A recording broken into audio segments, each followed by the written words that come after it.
और असगुनु परीक्षित महाराज जी के तरीका के होते हैं। एक विद्वान तो ये लिखता है,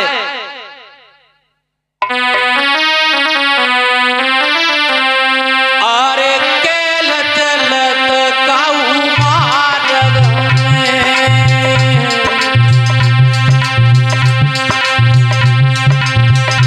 लालू भैया, अरे केल चलत काऊ मार्ग में, और रास्ता काट जावे बेरिनी बिलाई।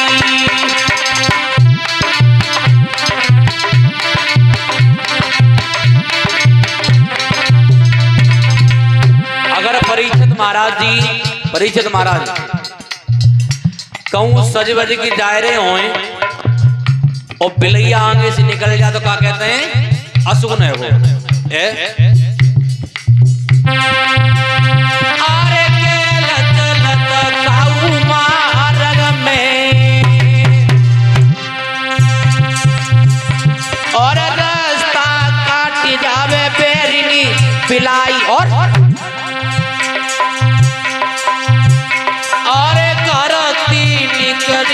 कुमरू चले, और नीचे गड़ा तो बड़ी दिखाई।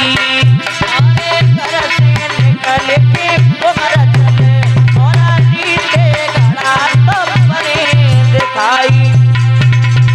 यज्ञपति महाराज जी, अगर कोई सज बज के जायरा हुए और कोई खाली बांटी लेके फंस जाए तो क्या कहते हैं? असगुन है वो। और अरे घर निकल की कुमरू चले, और रीते गड़ा तो बड़ी दिखाई। अरे केल चलत मणिधारी मिले, अगर कार और नाग माई कट्टी जाए तो असगुन होता है। मणिधारी मिले, और मार्ग में द्वैस्वान लड़ी जाई।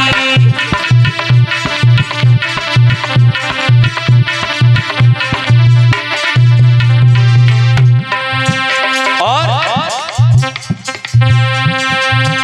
आरे केल चलत मणिधारी मिले,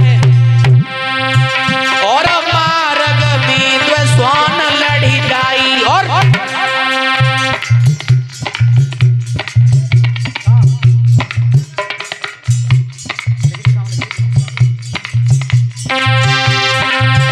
आरे घर की निकरी की कुमरू चले।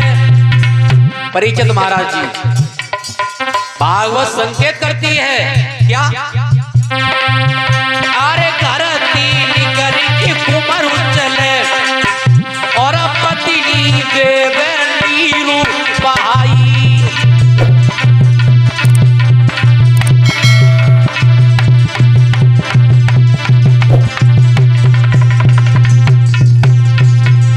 ध्यान रखना श्रोता बंधुओं, अगर परीक्षित महाराज जी कहूं लड़का सज बज के जायरा हुए तो लड़का की बहू रोती है। रोना नहीं चाहिए, असगुन होता है। ध्यान रखना, जिस समय भगवान कन्हैया कुंती के घर से चले थे तो कुंती मैया रो गई थी, तो भगवान कन्हैया ने कहा, मैया मेरे चलते वक्त तू रो गई है तो मेरा असगुन हो गया है, अब मैं आज नहीं जाऊंगा, कल जाऊंगा। अगर कोई अतिथि घर से जायरा हुए तो रोना नहीं चाहिए, ये भागवत संकेत करती है। असगुन हुए ही बोरे भले न में होतई, भले बोरिन के अंश, हिरणा कश्यप प्रहलाद भये और उग्रसेन के कंस। उस बच्ची का नाम कंस रखा गया। जैसे कंस पैदा हुआ है उसके उपद्रव बढ़ने लगे हैं। बच्चन ले जा तो खेलबे। बात की है तेजा का बनो बानी की खीर बानी की जीभ दिखाइए तो बाकी जीभ ही काट लई। कहू अंधे व्यक्ति ने जे की लला हमें रास्ता बताए दो तो कुआं में ढकेल दिया। उपद्रव काफी बड़े हैं। वो इधर एक दिन महाराज उग्रसेन ने जवाब दिया है, बेटा तुम जो कर रहे हो वो अच्छा नहीं कर रहे हो। जवाब दो पिताजी हमें जय मालूम पत्ते के आज तक यही मालूम है कि तुम्हारा शरीर ही बूढ़ो हैरो है, लेकिन आज ये मालूम पड़ी है कि शरीर के संग संग अकल बूढ़ी है रही है। तो उस दुष्ट ने समय नहीं किया। कर्म कौन सा करता था?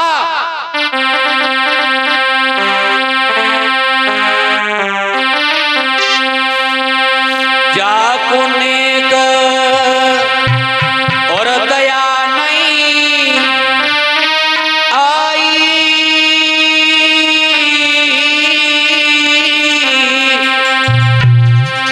मथुरा में जेल बन पाई। जाको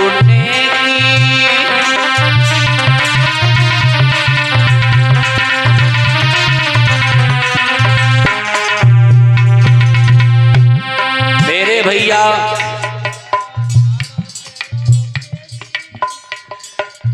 आज उस दुष्ट ने समय नहीं किया। जाको नेक की दया नहीं आई,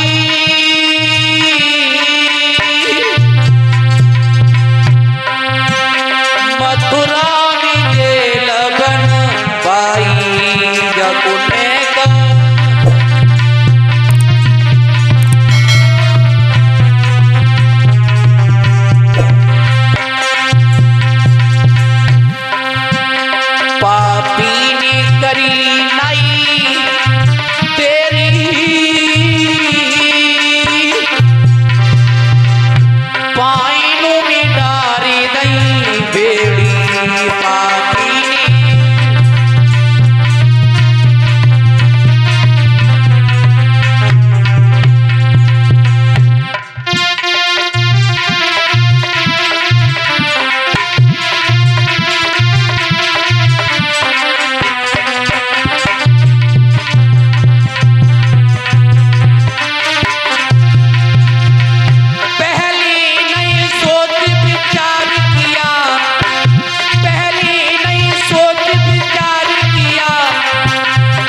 श्रोता बंधुओं आज समय नहीं किया है। जैसे ही उग्रसेन को जेल में डाला दशा कुछ और बन गई। अधिकारी भोजब कंसराजी तो कानूनी नए नए बनन लगे। लुच्चा और लफंगन के रबड़ी की भोजन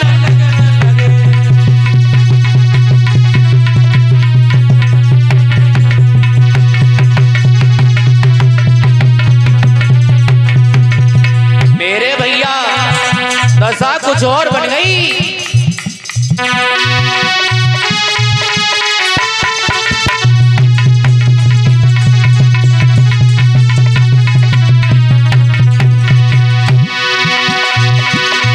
अधिकारी भोजब कंसराजी कानूनी नए नए बनन लगे। लुच्चा और लफंगन के रबड़ी की भोजन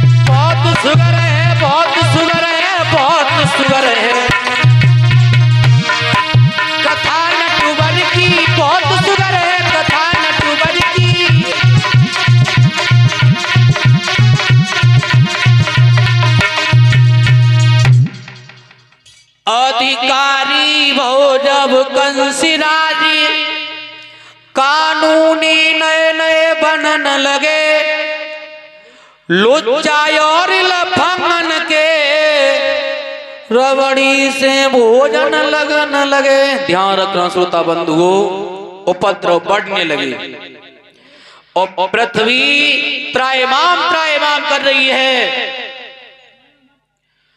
और सभी देवता क्षीर सिंधु सागर में पहुंचे हैं, भगवान से आराधना कर रहे हैं। प्रभु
श्रोता बंधुओं, जैसे ही क्षीर सिंधु सागर में विष्णु भगवान के कानों में आवाज पहुंची, जवाब दिया है चिंता ना करो। सभी देवता और पृथ्वी पर जाकर के जन्म ले, मैं तुम्हारे पीछे से आ रहा हूं। इतना शब्द सुना है, देवताओं के मन में तसल्ली बनी। ध्यान रखना श्रोता बंधु, इधर भोजराज कंस शादी के योग्य हुए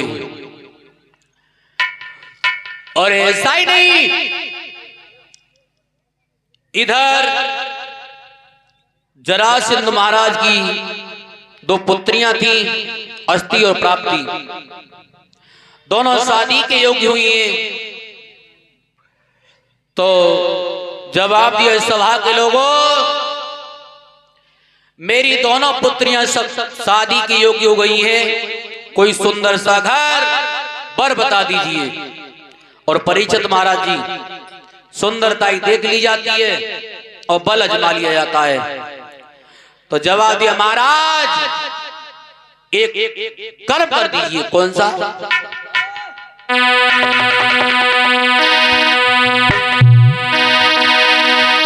अरे कागज कलम तले की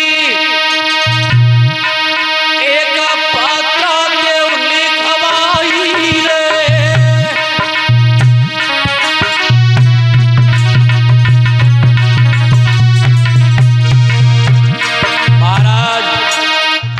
सुंदरता ही देख ली जाती है और बल अजमा लिया जाता है। एक कर्म कर दीजिए, कौन सा? अरे कागज कलम हाथ लेगी, एक पत्र देव लिखवायु रे, और हाथ नती वो तरत लिखो, तब देव मोहर लगवाई रे।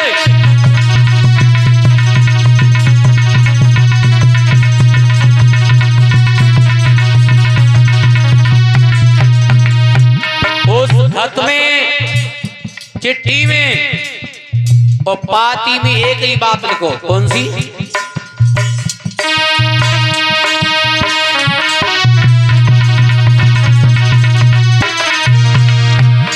अरे भुगदल चौक डरे मेरे, जो पैर पीछे ही उड़ाई है, और हाथन की मोसरत लिखो, वो लावे मोहर जमाई है।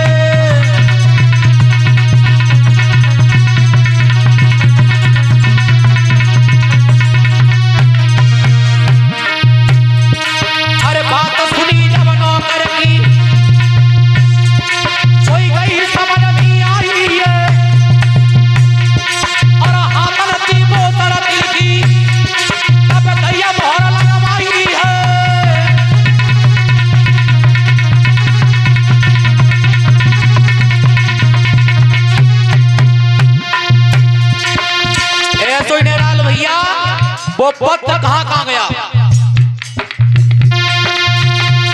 अरे अरबी और ईरान गयो, तो गल मथुरा में आई रे, और भोजराज का दिया पे बैठे, और तीनों पत्र आई रे।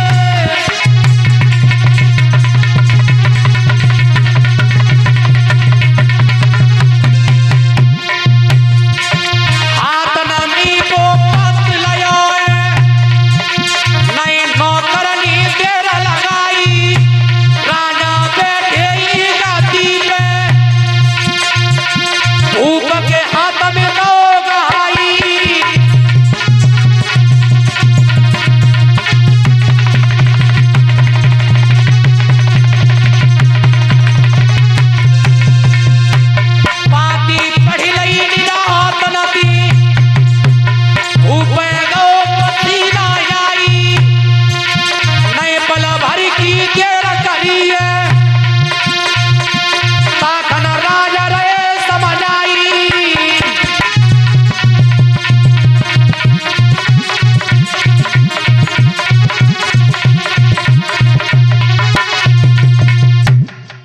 ध्यान रखना श्रोता बंधु, जैसे ही पत्र पढ़ा भोजराज कंस ने कही जरूर जाएंगे, जरूर जाएंगे। इतनी बात कह के भोजराज कंस आज महलों में कर्म कौन सा करते थे परीक्षित महाराज जी?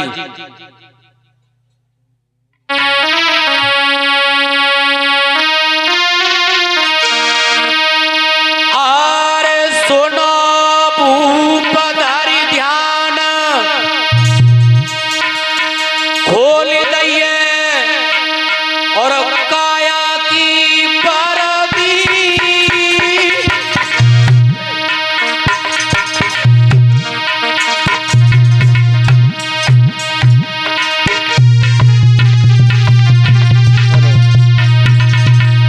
मेरे भैया आज भोजराज कंस कर्म कौन सा करते थे? अरे खोल दई काया की परदी,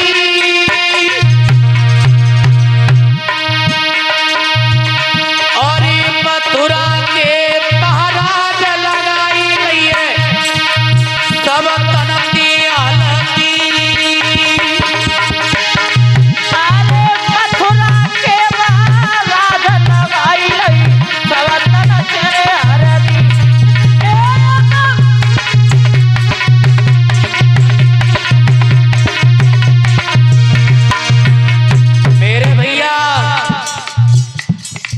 जैसे ही हल्दी लगाई दशा कुछ और बन गई।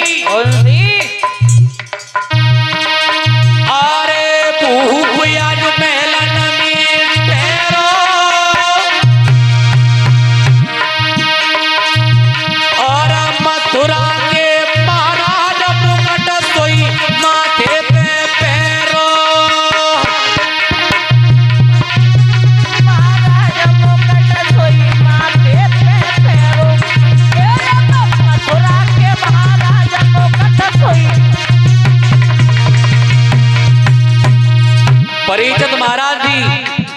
यज्ञपति महाराज पहले की डुकरियां कंकन काय को बनाती, हाँ अब तो रेडीमेड आते हैं।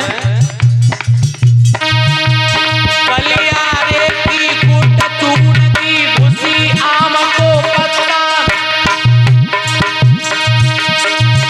काले कमल को थूक बांधी ऊपर की लटा।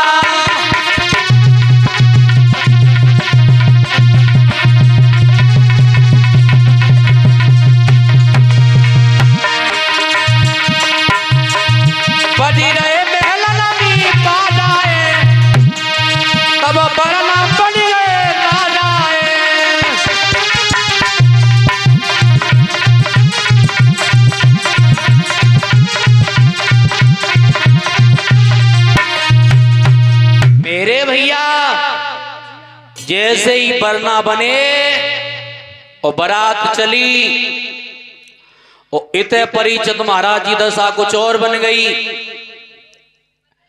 जैसे ही और सभा में पहुंचे ही आज भोजराज कंस को देखा है, कोई वीर खड़ा नहीं हुआ। सोच रहे जब मथुरा के राजा हैं कंस, उसी समय जैसे ही कंस आसन से खड़ा हुआ जवाब दिया है, सभा के लोगों कोई अपना बल आजमाना तो नहीं चाहता है, बाद में ये नहीं कहियो कि हमारा नंबर नहीं आओ, कोई वीर आगे नहीं निकल के आया। और उसी समय भोजराज कंस कर्म कौन सा करते थे?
ठोकर लगी, दोनों मुगदल आकाश में मिल गए। बोली गोविंद भगवान की।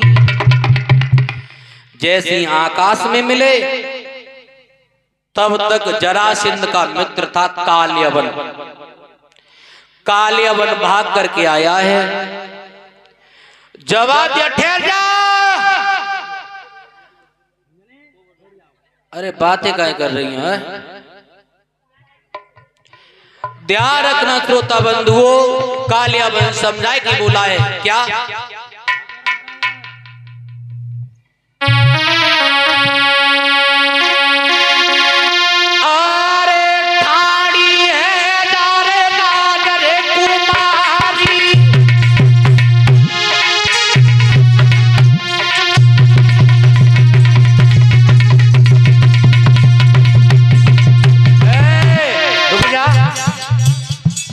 ये बरना दिख रहा हो ना?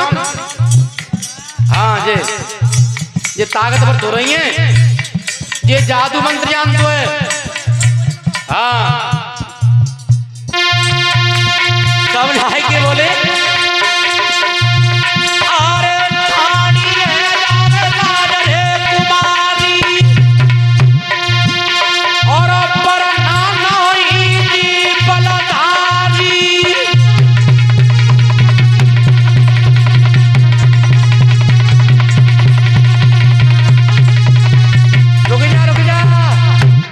जी वरना जादू मंत्र जानतो है और समझाए कि बोला है कालेबान, अरे अब नहीं ऐसी होगी सगाई और पहली होगी केता लड़ाई।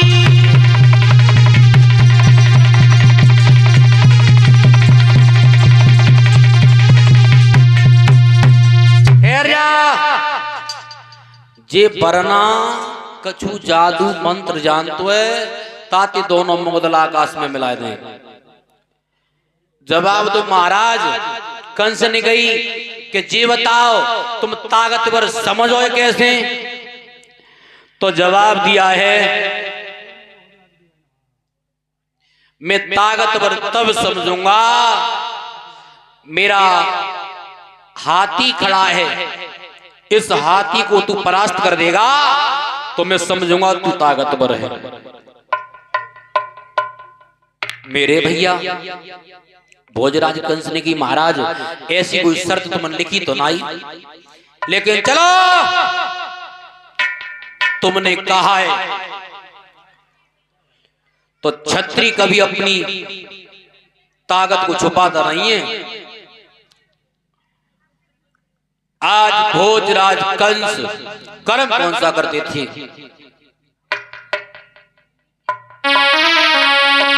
उस हाथी से समझाए कि बोले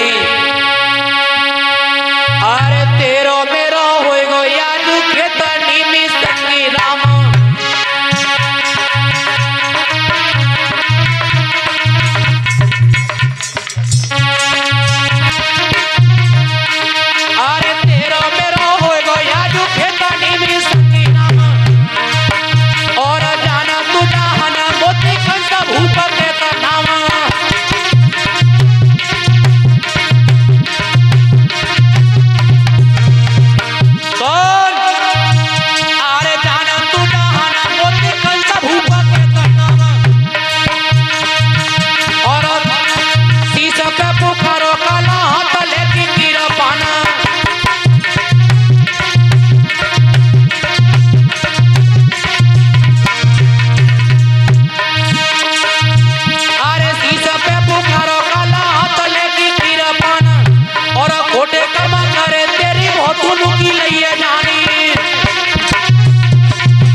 कालिया बना गया। जवाब दिया है अब मैंने जान लिया है तू बलवान है, तू ताकतवर है। और समझाए कि बोला क्या, हाथ जोड़ की पापी बोलो तेरे बल को जान भी लियो, जान की मत मारे हाथी को कन्यादान लला मिल कियो।